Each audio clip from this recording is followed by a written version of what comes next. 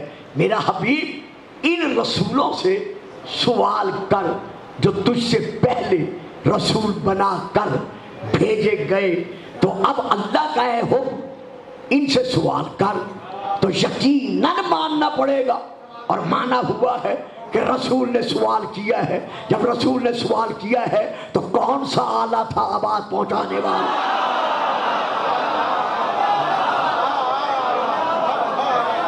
تو جب وہاں رسول آواز پہنچا سکتے ہیں تو میدان غدیر میں آپ کا یہ کہنا کہ رسول آواز کیسے پہنچا سکتے ہیں، یہ آواز پر اعتراض نہیں، آپ کے دل کی حالت آپ کو مجبور کر رہی ہے۔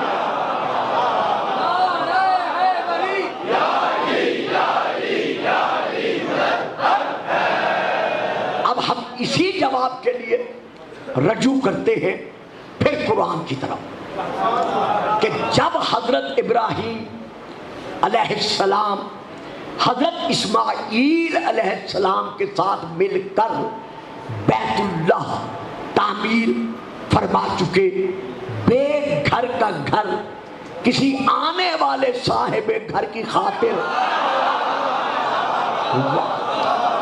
جب تیار فرما چکے تو جناب ابراہیم نے اللہ کی بارگاہ میں عرض کیا یا الہ العالمین، یا رب العالمین، تیرا حکم تھا اسی لیے میں نے اسماعیل کو ساتھ کھڑا کر کے یہ گھر بنا دیا تاکہ اسماعیل کی اولاد کے علاوہ میری کوئی اور اولاد اس گھر پر اپنا حق کے ملکیت نہ جتا سکے۔ تو میں نے گھر تو بنا دیا ہے تجھ بے گھر کا گھر، لیکن یا اللہ یہ اس بے آب و گیا اس چٹیل میدان میں پہاڑوں کی اس گھاٹی کی وادی میں آئے گا کون؟ تیرا حکم تھا بنا، میں نے بنا دیا، لیکن اب میرا اللہ میں دیکھ رہا ہوں گھر تو بن گیا ہے، لیکن آئے گا کون؟ اب پڑھیے سورہ حج، نمبر ہے اس کا 22 سورہ کا نمبر ہے، آیت نمبر ہے 27 اس میں اللہ کا فرمان ہے کہ ابراہیم تو جو مجھ سے پوچھ رہا ہے تو لے جواب سن، وَأَذِّن فِي النَّاسِ بِالْحَجِّ یَأْتُوکَ رِجَالًا، یہی کھڑے ہو کر لوگوں کو بلا۔ صاحب جو حقائق سے واقف ہیں انہیں خاموش نہیں رہنا چاہیے تھا۔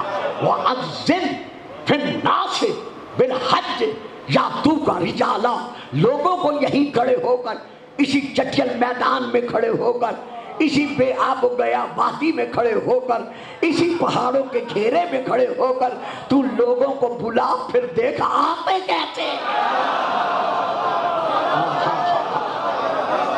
تو شیعہ اور غیر شیعہ یہاں کوئی تفریق نہیں ہے، سب یہ مانتے ہیں کہ جناب ابراہیم نے لوگوں کو آواز دی، حج کی طرف بلایا، جس نے یہ آواز سنی خواہ وہ عالم ارواح میں تھا، خواہ وہ عالم اسلام میں تھا، خواہ وہ عالم ارحام میں تھا، جس نے آواز سنی قیامت تک کے لیے جس نے سنی اس نے لبیک کہا اور وہ حج پڑھنے کے لیے آتا رہے گا۔ اور بابا جناب ابراہیم میرے نبی کے امتی ہیں۔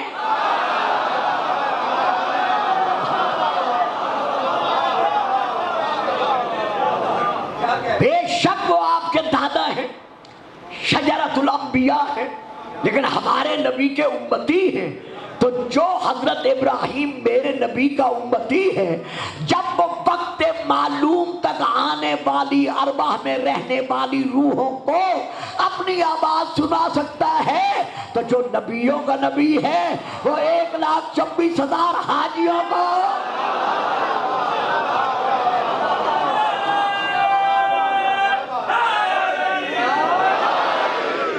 بات نہیں، جس طرح میں نے جواب پیش کیا ہے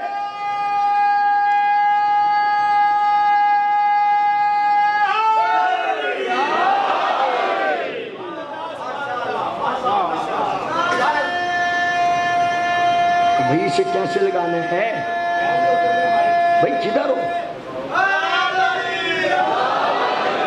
درود پڑھیے گا، صلوات۔ ایک بات ہے، آپ سب انشاءاللہ دعا دیں گے، لیکن علامہ الحاج ڈاکٹر محمد حسین اکبر صاحب اس کی تائید بھی کریں گے اور دعا بھی دیں گے۔ میدان کربلا میں کم از کم اشقیاء کی جو تعداد تسلیم شدہ ہے وہ 60,000 ہے۔ اس سے اوپر اختلافی روایات کے پیش نظر 6 لاکھ 9 لاکھ 3 لاکھ، لیکن کم از کم 60,000 پر شیعہ اور غیر شیعہ تمام تر مورخین کا اس پر اتفاق ہے، اس میں کوئی شک کی بات نہیں ہے۔ میدان کربلا میں میرے صاحبان علم سامعین، میں آپ کی دعاؤں کا ہمیشہ محتاج رہتا ہوں۔ امام حسین نے یوم عاشور 7 خطبے پڑھے ہیں لگاتار، اسی لیے میں نے عرض کیا مولانا انشاءاللہ تائید فرمائیں گے، یعنی باقی گفتگو کے علاوہ، باقی کلمات کے ادا کرنے کے علاوہ امام حسین نے فوج اشقیاء کے سامنے لگاتار 7 خطبے پڑھے ہیں۔ جب 7 خطبے پڑھے ہیں، 3 دن کے بھوکے بھی تھے، پیاسے بھی تھے، لاشیں بھی اٹھا رہے تھے، لیکن 60,000 شامیوں اور کوفیوں تک امام نے اپنی آواز پہنچائی۔ تو جس محمد کی زبان چوسنے والا حسین اپنی آواز پہنچا سکتا ہے،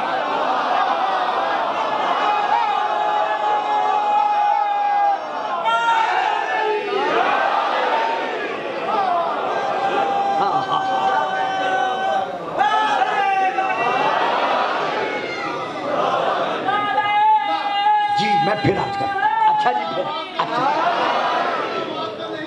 جی میں پھر آج کر رہا ہوں۔ دیکھیے، جب رسول کی زبان چوسنے والا امام حسین جو 3 دن کے بھوکے بھی ہیں، پیاسے بھی ہیں، لاشیں بھی اٹھا کر لا رہے ہیں، اس کے زخمی بھی ہیں، لیکن امام نے جو خطبات پڑھے ہیں 60,000 جو تم تسلیم کرتے ہو، جس کا اعتراض ہے وہ بھی تسلیم کرتا ہے، کم از کم 60,000 تھے۔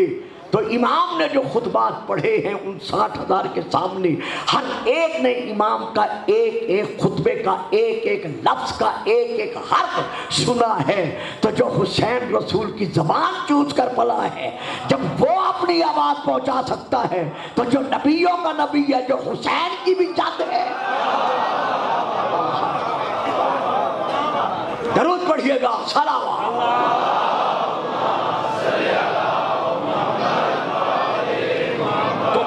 رسول کا یہ آواز پہنچانا ایک معجزاتی عمل ہے جس سے انکار نہیں کیا جاتا۔ رسول کے اس معجزاتی عمل کو صرف عمل کی حد تک مت دیکھیں، بلکہ اسے آئیے قرآن کی طرف، سورہ نمبر 4 کی طرف۔ اللہ ارشاد فرما رہا ہے، قد جاءکم برہان من ربکم۔ بابا جی دیکھیں میری طرف، یہ امور طے پاتے رہیں گے، ہاں آپ کی توجہ چاہیے، درود پڑھیں، صلوات۔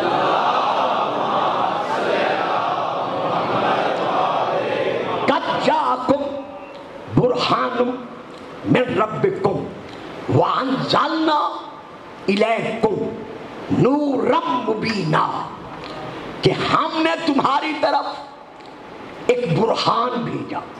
قد جاءکم برہان من ربکم، تمہارے رب کی طرف سے تمہارے پاس ایک برہان آیا۔ وَأَنزَلْنَا إِلَيْكُمْ نُورًا مُبِينًا، اور اس برہان کے ساتھ ساتھ بلا فصل ہم نے ایک نور بھی بھیجا، جو نور منور ہے، دنیا اس نور کو خاموش کرنے پر اپنی پوری قوتیں اور طاقتیں صرف کر دے، لیکن ہم نے ایسا منور بنایا ہے کہ ہر شے اندھیرے میں چلی جائے گی، یہ نور اور نکھرتا جائے گا۔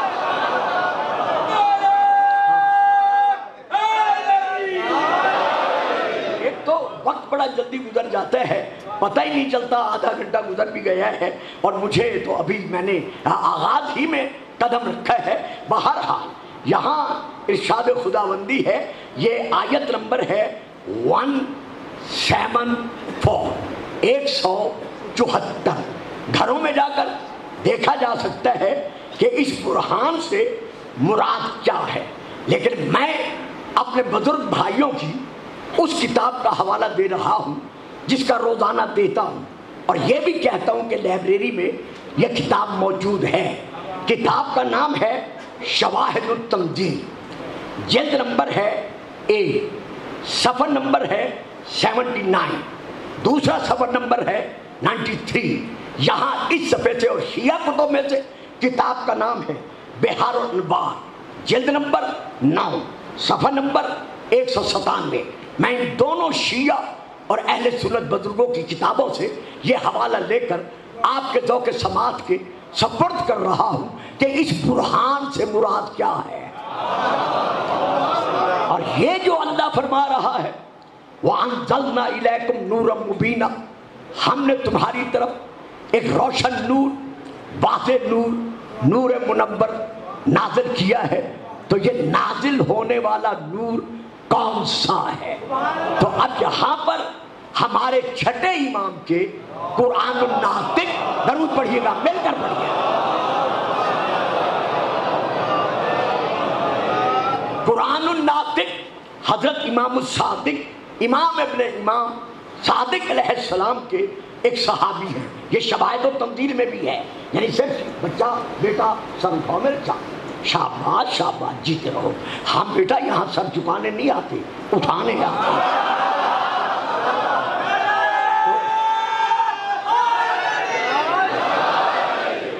تو اس صحابی کا نام ہے عبداللہ بن سلیمان۔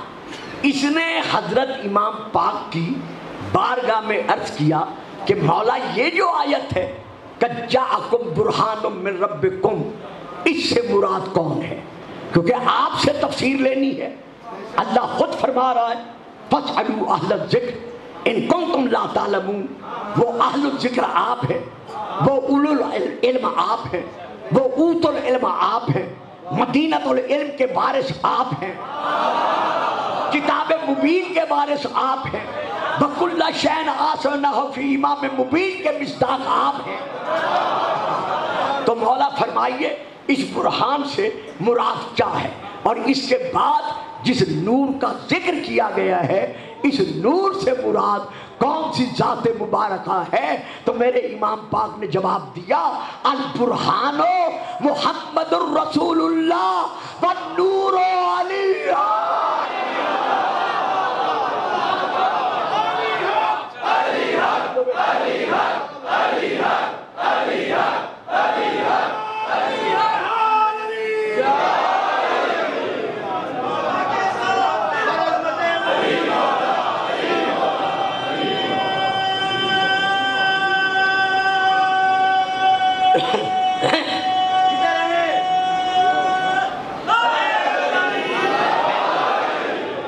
اب یہاں پر پہلی کتاب کا میں نام لے رہا ہوں تفسیر کا، تفسیر تسنیم، جلد نمبر 21، صفحہ نمبر 451۔ یہ ہے ایک حوالہ۔ دوسرا حوالہ لسان العرب، یہ ہماری لغت کی کتاب ہے، عربی ڈکشنری، جلد نمبر 1 کہ برہان کے معنی کیا ہے؟ حجت، محکم دلیل، اور ہر قسم کے شرک و کفر و نفاق سے پاک واضح دلیل۔ یہ ہے ایک حوالہ۔ اب میں دے رہا ہوں دوسرا حوالہ، وہ بھی ہماری لغت کی کتاب ہے، شیعہ سنی کی نہیں ہے، التحقیق، جلد نمبر 1۔ اس میں یہ درج ہے کہ برہان کی تعریف کیا ہے، برہان کسے کہتے ہیں؟ صاف روشن یعنی محسوس ہونے والے معجزہ کو برہان کہتے ہیں۔ واہ صاحب، اتنا بڑا علمی اجتماع اور اتنی خاموشی۔ یعنی یہ علامہ صاحب ہی فرمائیں گے کہ التحقیق کتنی لغت کی کتابوں میں سے ہمارے ہاں معتبر کتاب تسلیم کی جاتی ہے، تو اس کی جلد نمبر ہے اے، جس سے میں پڑھ رہا ہوں کہ برہان کی تعریف کیا ہے۔ صاف روشن یعنی محسوس ہونے والے معجزہ کو برہان کہتے ہیں۔ اب برہان کی دو قسمیں ہیں، ایک ہے برہان علمی اور ایک ہے برہان عینی۔ گھبرانے نہیں، میں سمجھتا ہوں۔ ایک ہے برہان علمی اور ایک ہے برہان عینی۔ برہان علمی سے مراد ہے قرآن۔ واہ واہ واہ، یعنی برہان علمی سے مراد ہے قرآن کتاب اللہ، اور برہان عینی سے مراد ہے ذات وجود مصطفیٰ۔ تو جس طرح قرآن معجزہ ہے،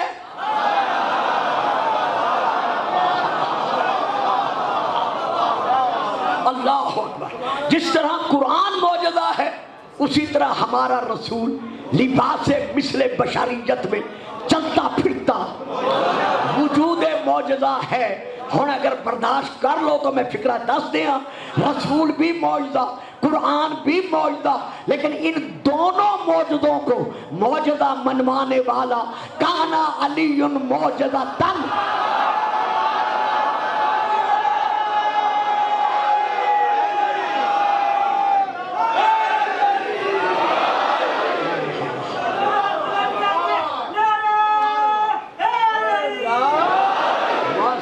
سلامت رہے، آباد رہے۔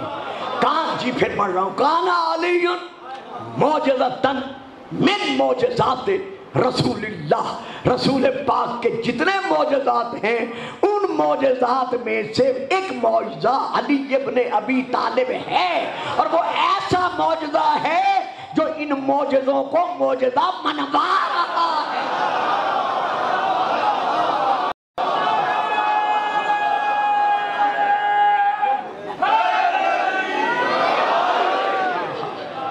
اچھا جی، اب وقت چکے اجازت نہیں دے رہا، میں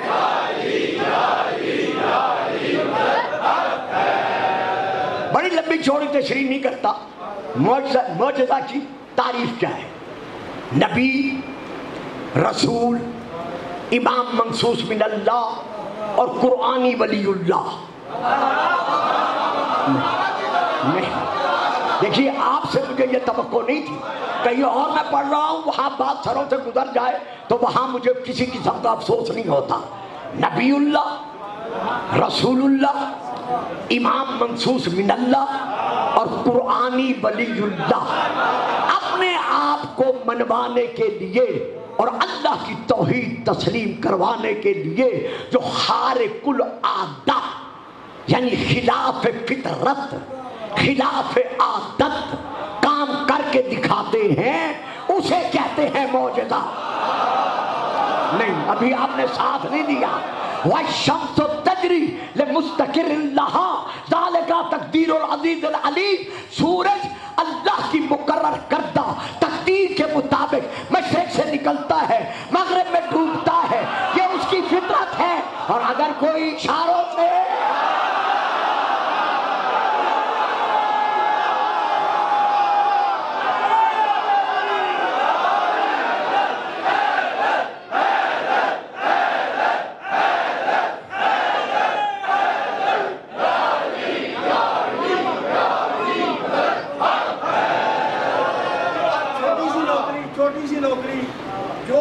کلمات ہوں گے علامہ صاحب کی لمبی زندگی کے لیے، صحت و سلامتی کے لیے، ڈاکٹر محمد حسین اکبر جو اس ادارے کے سربراہ ہیں ان کی زندگانی کے لیے، صحت و سلامتی کے لیے، آپ سب کے لیے، ملت شیعہ کے لیے، اور اس کے لیے جو اللہ کے رسول کے ہاں عظمت میں سب سے زیادہ ہے، راہ حق کا واحد راستہ ہے، لوگوں میں ٹھیک ٹھیک مال غنیمت تقسیم کرنے والا، اللہ کے